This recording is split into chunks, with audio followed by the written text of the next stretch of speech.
என்னடா சொல்ல வரீங்க? ஒன்றும் புரியவும் மாட்டேங்குது. பிக் பாஸ் வந்து இந்த வாரம் யாருடைய அணி வந்து யாருடைய ஃபேமிலி உள்ள இருக்கணும் அப்படின்றத வந்து முடிவு பண்ணிட்டாங்க போல் இருக்கு ஆல்ரெடி.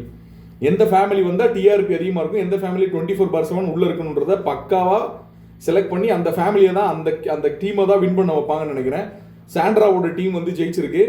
மேபி மாறலாம், மாறாமலும் போகலாம், பொறுத்திருந்து பார்ப்போம். என்ன அப்படின்னா 35 நிமிஷம் டைம் கொடுத்தாங்க. இப்போ என்ன டாஸ்க் நடந்துட்டு இருக்கு, யார் வந்து 35 நிமிஷம் அப்படின்றத வந்து கரெக்டாக அந்த கிளாக்ல வந்து அவங்களே எண்ணி, நம்ம கிளாக் டாக், நம்ம கடிகாரம் டாஸ்க் வந்து எல்லா சீசனும் பார்த்துருப்பீங்க.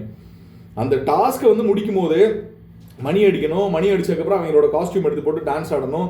யார் வந்து அந்த 35 நிமிஷத்தை ரொம்ப நெருக்கமாக வந்து முடிச்சிருக்காங்களோ அவங்க தான் வெற்றி பெற்ற அணி அப்படின்றது தெரியும். ஸோ விக்ரமுடைய அணி வந்து ஃபர்ஸ்ட் எவ்வளோ முடிச்சுன்னா 28.53 செகண்ட்ல வந்து முடிச்சிருக்காங்க. ஃபர்ஸ்ட் 28 நிமிஷம் 53 வினாடிகள்.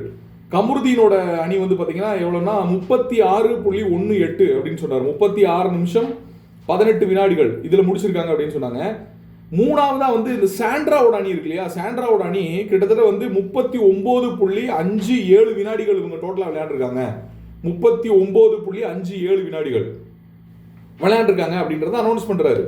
இல்லை 39 சொல்கிறாரா, 31 சொல்கிறாரா, 31க்கு தான் 39 சொல்லிட்டாங்களா, அப்படியே 31.57 கிட்டத்தட்ட 32.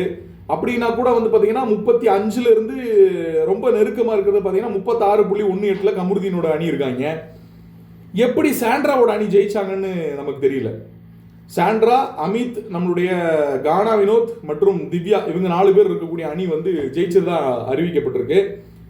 இவங்க வந்து அதை வந்து கரெக்டாக கெஸ் பண்ணியிருக்காங்க. அப்படின்னு என்ன பிளான் பண்ணுறாங்க நமக்கு ஒன்றும் புரிய மாட்டேங்குது. எப்படி 39.57 40ன்றது எப்படி அதை நெருக்கி வரும் புரியலையே. இல்லை 39ன்றதை வந்து 35 34 எப்படி போட்டாலும் தப்பாக வருதுடா. ஃப்ராடு பயிலடா. இல்லை கிளாரிஃபிகேஷன் கொடுங்கடா. டே ட்ரம்ப் கிளாரிஃபிகேஷன் கொடுங்க, இல்லைன்னா சொல்லுவான் ஃப்ராடு பயிலடா. நான் கரெக்டாக அந்த டாஸ்க் ஸ்டார்ட் ஆனதுலேருந்து இது ஓடிட்டு இருக்கு. கட் பண்ணி தான் போடுறீங்க. கிட்டத்தட்ட 38 நிமிஷம் 39 நிமிஷத்துக்கு மேலே அவங்களே விக்ரமோட டீமே வந்து எடுத்துக்கிட்டாங்க டைம். நான் பார்க்கும்போது எப்படி எடிட் பண்ணி தான் போடுறீங்க. ஸோ எந்த டீமு எப்படி ஜெயிச்சிருக்குன்றது உங்களுக்கு மட்டும்தான் தெரியும். ஸோ எந்த அணி இந்த வாரம் உள்ளே வரணும், எந்த ஃபேமிலி வந்து உள்ளே இருக்கணுன்றதை நீங்கள் தான் முடிவு பண்ண போகிறீங்க. கேவலமான டாஸ்க்கு.